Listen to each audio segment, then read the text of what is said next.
Looking for a reliable, up-to-date source of credible news at all time? Your shining supreme station is the answer. Stay tuned for the news on the hour by 1 p.m. every day on Diamond 88.7 FM Ilorin. Shining supreme.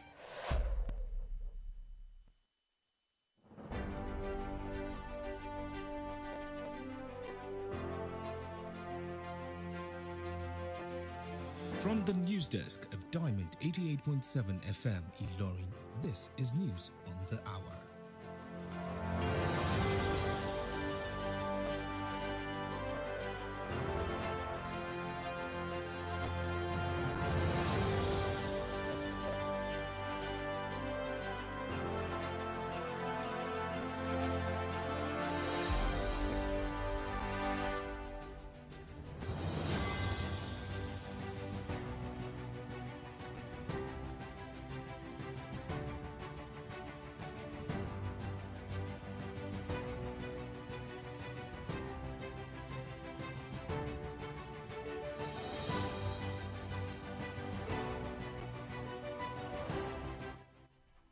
In the headlines, federal government increases petrol price to 185 naira per litre. NCDC places Nigerians on alert over diphtheria. On the foreign scene, Kenyan security forces kill 10 suspected Al-Shabaab fighters. In entertainment news, Tubaba urges NDLEA to strengthen the fight against drug abuse during elections. And in the world of sports, Ubade calls 48 players to camp ahead of Africa Under-17 Cup of Nations. A very good afternoon to you and thank you for joining us for the news on the hour, reaching you from Diamond 88.7 FM Ilorin. I am Bisola Oduwole Suleiman. You can listen to us via our FM and YouTube, Diamond FM Ilorin. We'll bring you details of the news after the break. Just stay with us.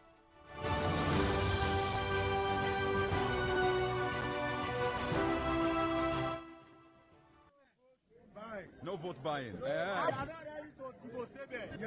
You're sure of that? We are sure. Everybody is sure of that. Voting during elections affects your life and generations after you. Say no to vote buying, election violence, voter inducement, thuggery, do or die politics. You only have one vote. Use it well. This message is reaching you from Diamond 88.7 FM Ilorin. Welcome back. Now the news in detail. The federal government has officially increased the price of petrol from 170 naira to 185 naira per litre. However, findings show that many filling stations have been selling far above this new price, a situation which may have made the new price almost unrealistic. In a notice yesterday to fuel marketers, the government directed that the new price should take effect immediately. The development caused further anxiety for motorists who spent hours in fuel queues in search of the product. The Nigeria Center for Disease Control and Prevention (NCDC) has said it has responded to reports of diphtheria cases in Lagos and Kano states and is monitoring the situation in Osun and Yobe states, where cases are now being picked up.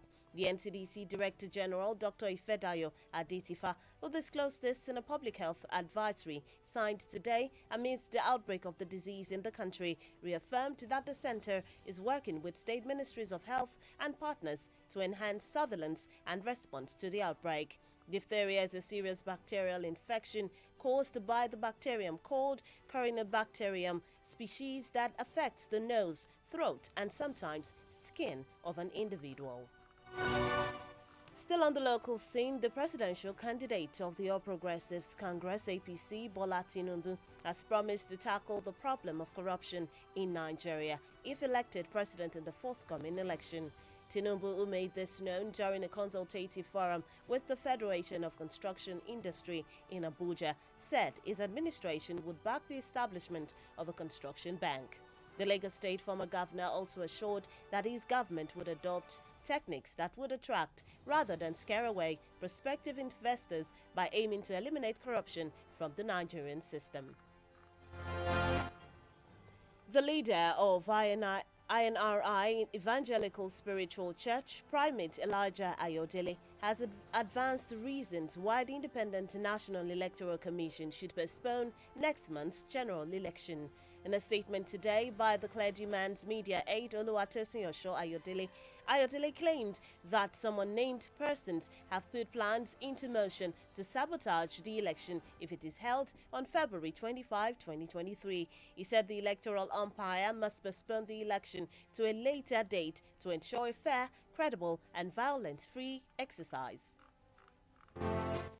And in Kwara State, the All Progressives Congress candidate in the Kwara Central senatorial election, Saliu Mustafa, has described the party's recent presidential campaign rally as the biggest in the history of the state. Recall that on Tuesday, Mustafa, alongside the governor and other dignitaries, welcomed the APC presidential candidate, Asiwaju Bola Tinubu, and his team to Ilorin, the state capital. Taraki of Ilorin, who made this known in a statement issued yesterday, congratulated Governor Abdurrahman Abdurrazak for the success of the rally. Also extended his gratitude to all APC elders, stakeholders, leaders and members in Kwara State and others who defied all odds to attend the Kwara rally, adding that the memories of the rally, which witnessed a large turnout, would linger for a long time in the political history of the state. And that's it on the local news. The news on the hour is reaching you from Diamond 88.7 FM Ilorin. We'll go on a short break. After that, we'll bring you foreign, entertainment and sport news. Just stay with us.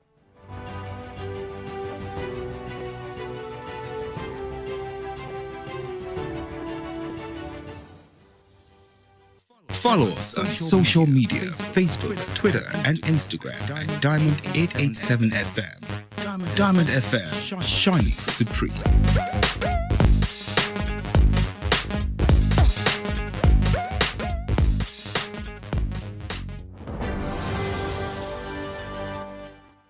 Welcome back from the break. If you're just tuned in and joining us, you're listening to the news on the hour, reaching you from Diamond 88.7 FM Ilorin. Now we continue with the rest of the stories. On the foreign scene, Kenyan security forces have killed 10 fighters from the Somalia-based Al-Shabaab group in eastern Kenya.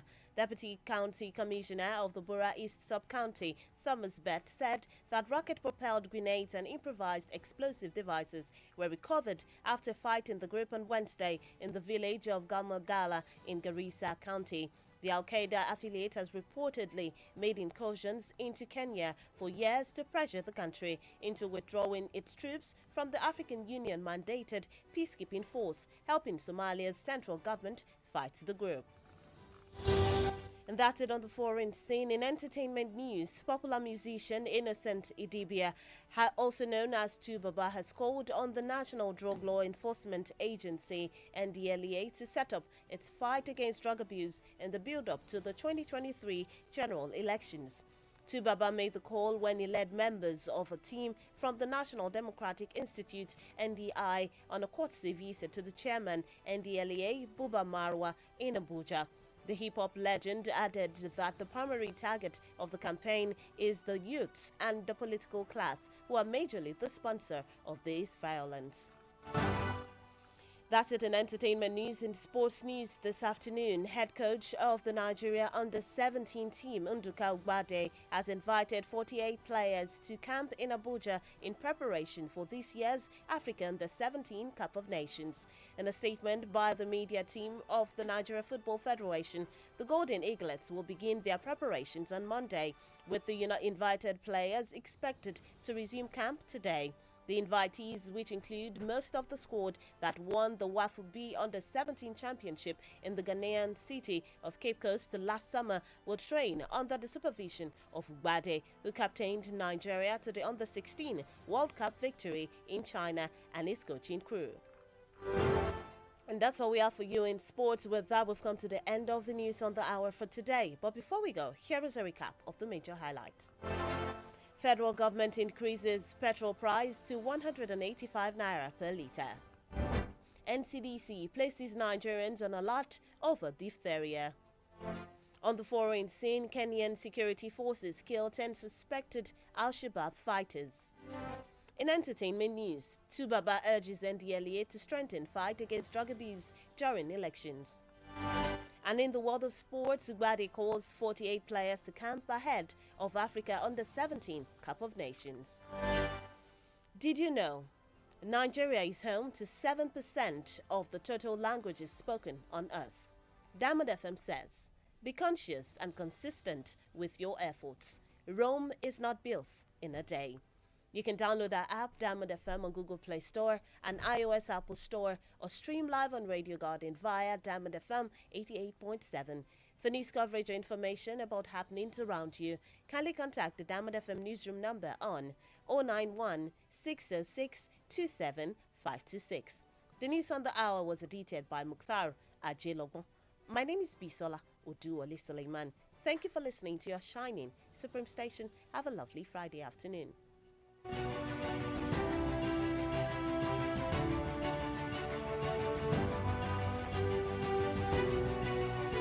You're listening to Diamond 88.7 FM, shining supreme.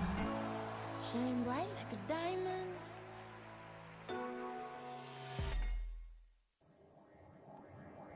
Diamond 88.7 FM. Diamond FM Ìlọrin, àwa là ń gbé ìròyìn àwọn ìṣẹ̀lẹ̀, orin àtàwọn amúlùdùn yògbà tí ò láfijọ́ ṣe ti aráyé. Látinú yàrá ìròyìn Diamond 88.7 FM Ìlọrin, ìròyìn ẹ̀kúnrẹ́rẹ́.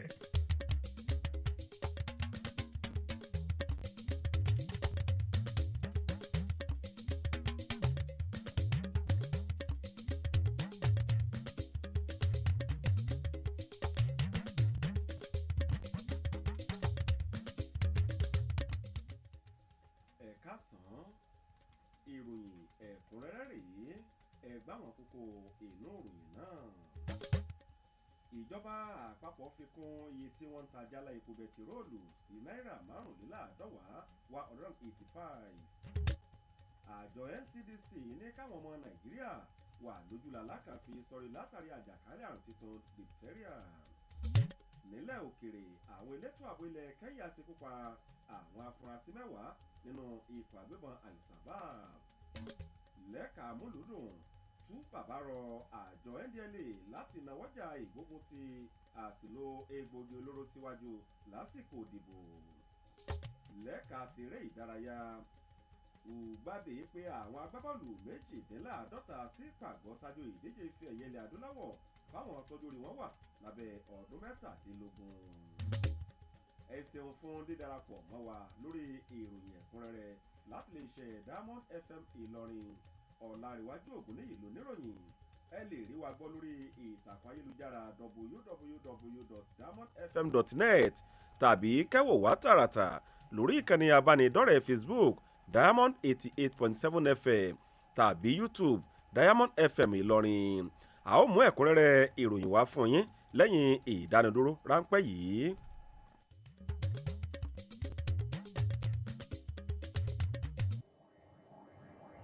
Diamond 88.7 FM.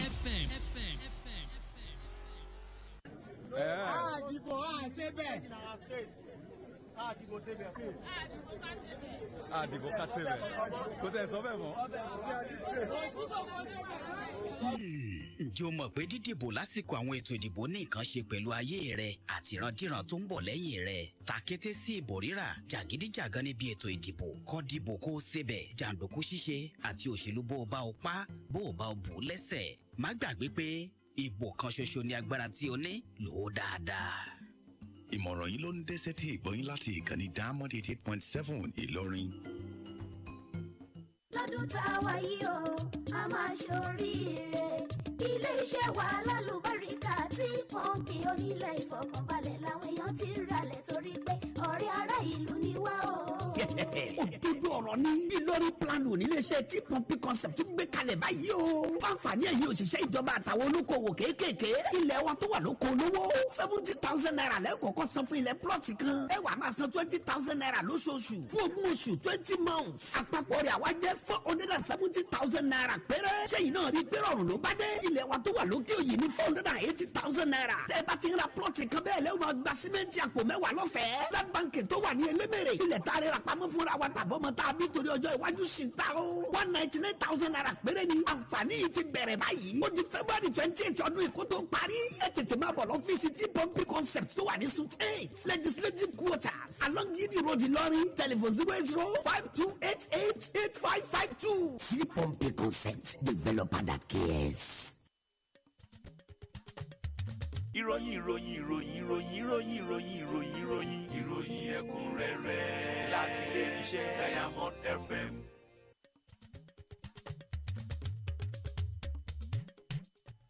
ẹ káàbọ̀ padà ìròyìn ọ̀hún rèé lẹ́kùnrẹ́rẹ́.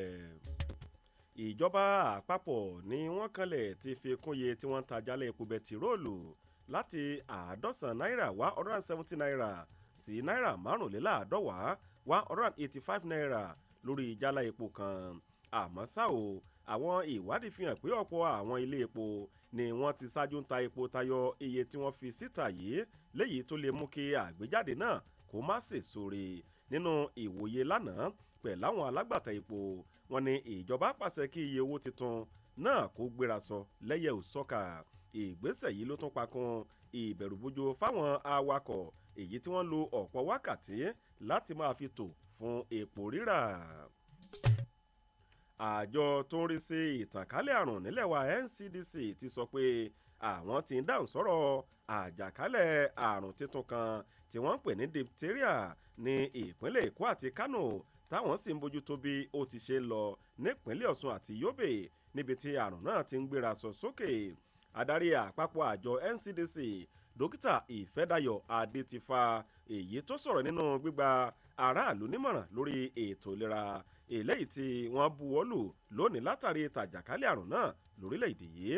ó tún fi ìdí rẹ̀ múlẹ̀ pé àjọ òun ń ṣiṣẹ́ pọ̀ pẹ̀lú àwọn iléeṣẹ́ ìjọba fétò ìlera èyí tí wọ́n sì ń lájọṣepọ̀ láti lè fi kún àbójútó àti dídáhùn sọ̀rọ̀ àjàkálẹ̀ àrùn náà.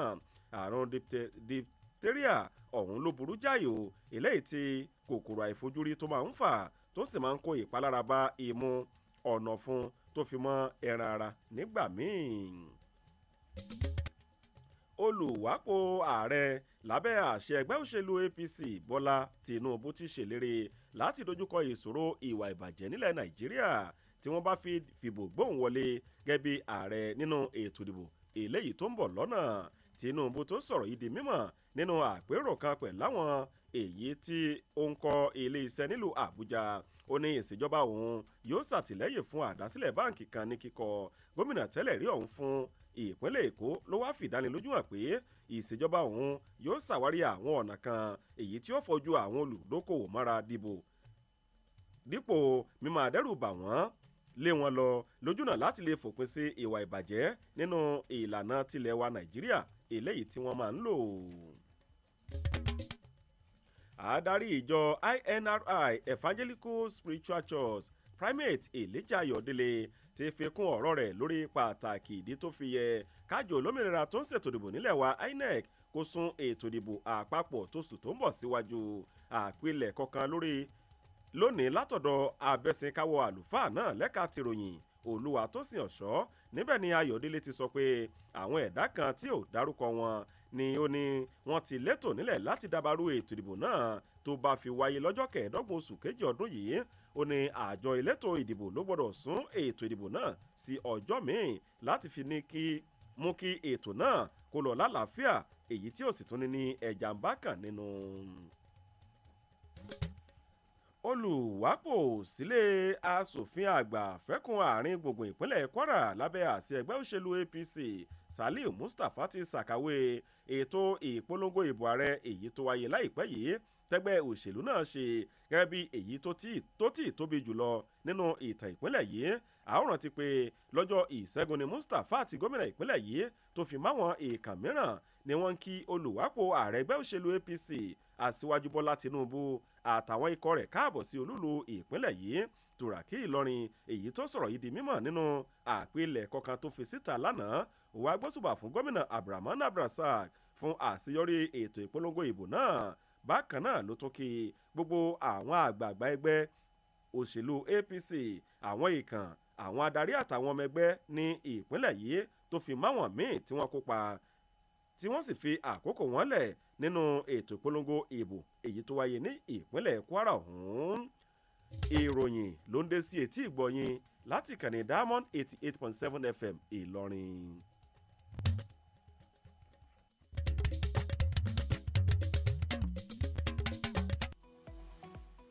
ẹ darapọ̀ mọ́ wa ní ìtàkùn káyélujára wa ìtàkùn ìbádọ́rẹ̀ẹ́ Facebook ìtàkùn abẹ́yẹfò Twitter àti Instagram lórí Diamond 887 FM Diamond FM shining supreme.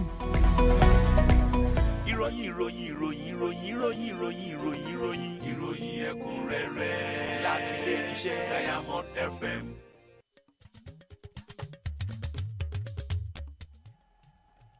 Ìròyìn láti ilẹ̀ òkèrè. Àwọn àjọ elétò ààbò ilẹ̀ Kenya ni wọ́n ti ṣekú pa àwọn agbébọnjà mẹ́wàá kan látinú ikọ̀ Al-Shabaab ní ìlà-oòrùn Kenya tó ń gbé ní Somalia. Ìgbákejì kọmíṣánná tẹkùn ìlà-oòrùn Bura Thomas Bett ni wọ́n ṣàlàyé ọ̀rọ̀ síwájú sí pé rọ́kẹ́ẹ̀tì tí wọ́n fi ń ju àdó olóró lẹ̀ làwọn rí gbà padà o lẹ́yìn tí àwọn gbéná ìjà kojú ikọ̀ náà ní ọjọ́rú ní ìletò Gamagala lẹ́kùn Garissa. Ńṣe ni ikọ̀ Al-Qaeda ni wọ́n ti ń gbé ilẹ̀ Kenya lẹ́mìí gbóná ní tiwọn látọ̀pọ̀ ọdún sẹ́yìn pé kán kó àwọn ọmọ ogun wọn kúrò nínú àjọ ìṣọ̀kanlẹ̀ adúláwọ̀ tí wọ́n ló ń pẹ̀tù sáwọ̀ pẹ̀lú ríran ìjọba àárín gbùngbùn ilẹ̀ Somalia lọ́wọ́ fi dojú ìjà kọ àwọn ikọ̀ agbébọn náà. Ìròyìn lẹ́ka ti àmúlùdùn. Gbajúgbajà òǹkọrin ní Innocent Idibia tọ́pọ̀ èèyàn mọ̀ sí Túbàbà ti ké sí àjọ tó ń gbógun ti gbígbé àti lílo egbògi olóró nílẹ̀ wa NDLEA láti túbọ̀ sán ṣòkòtò wọn kó lè dàn lórí ìgbógun ti àṣìlògùn ní ìgbáradì fún ètò ìdìbò àpapọ̀ tọdún 2023 yìí. Túbàbà ni ó pe ìpè yìí lásìkò tó ń ṣáájú àwọn ọmọ ikọ̀ kan tinú National Democratic Institute NDI lọ ṣàbẹ̀wò kan sí alága àjọ NDLEA Buba Marwa nílùú Àbújá. Olórin Takasúfèé sọ pé àwọn táwọn ń fojú ìlanilọ́yẹ̀ ọ̀hún wò ní àwọn ọ̀dọ́ àtàwọn tó wà nípò òṣèlú tó ṣe wípé àwọn gan ni wọ́n wà lẹ́yìn ìdálẹ̀ làásìgbò. Ìròyìn lẹ́ka ti eré ìdárayá. Akọ́nimọ̀ọ́gbá fún ikọ̀ agbábọ́ọ̀lù ilẹ̀ wa tọ́jú orí wọn wà lábẹ́ ọdún 17 ní Nduka Ugbade ti ránṣẹ́ pé àwọn agbábọ́ọ̀lù 52 sí ibùdó wọn l'Àbújá fún ìgbáradì lórí ìdíje ife ẹ̀yẹ ilẹ̀ adúláwọ̀ tọdún yìí fáwọn tọ́jú orí wọn wà láàrin ọdún 17 nínú àpilẹ̀kọ kan látọ̀dọ̀ ikọ̀ tó wà lẹ́ka ìròyìn nínú àjọ NFF. Wọ́n ní ikọ̀ agbábọ́ọ̀lù Golden Eaglet ọ̀hún ni wọn yóò bẹ̀rẹ̀ ìgbáradì wọn lọ́jọ́ ajé pẹ̀lú ìrètí wípé àwọn agbábọ́ọ̀lù tí wọ́n ránṣẹ́ pè ni wọn yóò dé sí ibùdó wọn. Kò ní jù báyìí lọ nínú ẹ̀kúnrẹ́rẹ́ ìròyìn láti Diamond 88.7 FM ṣùgbọ́n ká tó máa lọ ẹ̀gbá àwọn kókó ìròyìn lẹ́ẹ̀kan sí i. Ìjọba àpapọ̀ fi kún iye tí wọ́n ń ta jálá epo bẹtiróòlù sí náírà 185 náírà. Àjọ NCDC ní káwọn ọmọ Nàìjíríà wà lójúlà lákànfi sọrí látàrí ìtàjàkálẹ̀ àrùn titun diphtheria. Nílẹ̀ òkèrè àwọn elétò ààbò ilẹ̀ Kenya ṣekú pa àwọn afurasí 10 nínú ikọ̀ àgbébọn Al-Shabaab. Lẹ́ka tàmúlùdùn Túbàbà rọ àjọ NDLEA láti náwọ́jà ìgbógun ti àṣìlò egbògi olóró síwájú lásìkò ìdìbò. Lẹ́ka tèrè ìdárayá Ugbade pé àwọn agbábọ́ọ̀lù 52 sí pàgọ́ ṣáájú ìdíje ife ẹ̀yẹ ilẹ̀ adúláwọ̀ fáwọn tọ́jú orí wọn wà lábẹ́ ọdún 17. Kí n tó wá máa lọ, ǹjẹ́ o jẹ́ mọ̀ wípé ilẹ̀ Nàìjíríà ló kó ìdá 7 nínú gbogbo èdè èyí tí wọ́n sọ lágbàáyé. Ọ̀rọ̀ iyebíye ti Diamond FM fún tòní rèé o. Máa ṣọ́ra kó o sì máa tẹ̀síwájú pẹ̀lú ìgbìyànjú rẹ torí ọjọ́ tá a gùn kọ́ lọ́jọ́ tá a kọ̀run. Fún ìròyìn ohun tó bá ń ṣẹlẹ̀ lágbègbè yín ẹ kàn sí yàrá ìròyìn wa ní Diamond FM lórí ẹ̀rọ ìbánisọ̀rọ̀ 0916 062 7526 lẹ́ẹ̀kan sí 0916 062 7526. Mukhtar Ajélọgbọ́n ni olóòtú ìròyìn náà. Olanrewaju Ogunniyi ló ròyìn. Ẹ ṣeun fún bí ẹ sì ń tẹ́tí gbọ́ ìkànnì yín èyí tó ta wọ́n yọ.